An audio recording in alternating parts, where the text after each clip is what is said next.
Is Don't Breathe 2 a worthy or necessary sequel? Let's talk about it.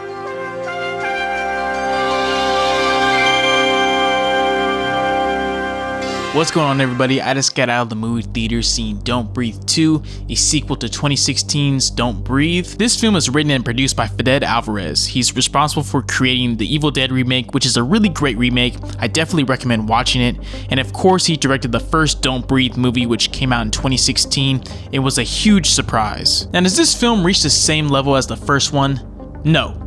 But that's okay. Let's discuss some of the positives I have with this film. First off, this movie is very gory and bloody. There are some intense action scenes as well as some really suspenseful moments in this film. Stephen Lang plays the blind man with such intensity and brute force. Now I hope when I'm 60 years old I can look that good in a tank top. What is this man's workout routine? Is he doing the P90? Is he using the shake weight? I mean, which one is it? If you thought the blind man was brutal in the first film, he definitely amps it up here. His daughter Phoenix is the heart and soul of the movie. She has some very solid line delivery. She really grows into the strong, independent character by the end of the film. For a child actor, she does a great job with the material that is given to her. Now you could definitely nitpick this whole story to death. How could a blind man really take down these group of thugs? How could this blind guy really move from location to location? There's definitely a little bit of plot holes in this movie that you can kind of just pick apart, but I'm willing to forgive that because I think this movie is very entertaining for the most part. And it might also be confusing to some viewers that have seen the trailers to this movie and think that the blind man is portrayed in more of a sympathetic way, which in fact he's actually more kind of an anti-hero.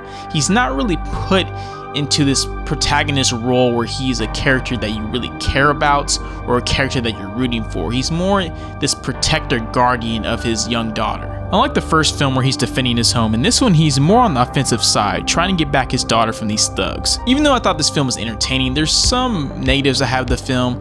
There's some line delivery in this film that isn't very good, especially early on in the film. It gets a lot better as the story progresses, but at first, especially from the thugs in the movie, the line delivery is just kind of cringy and it doesn't really work for me. Also, the first act of this movie is a little bit slow. I kind of wish they get to the violence and carnage a little bit sooner. Also, this movie doesn't really connect to the first one all that well. There's anything that kind of branches those two films together. They feel very separate, and that's unfortunate because I really enjoyed the first film. In addition, I missed the more claustrophobic environment the first film had. That one takes place in one centralized, isolated location the majority of the movie, while this one kind of bounces around a little bit too much for me. Overall, I had a pretty fun time with this movie, even though it has no point in existing at all. I didn't think 2016's Don't Breathe needed a sequel. I think it's a perfect standalone thriller, and this one is kind of fishing for a plot.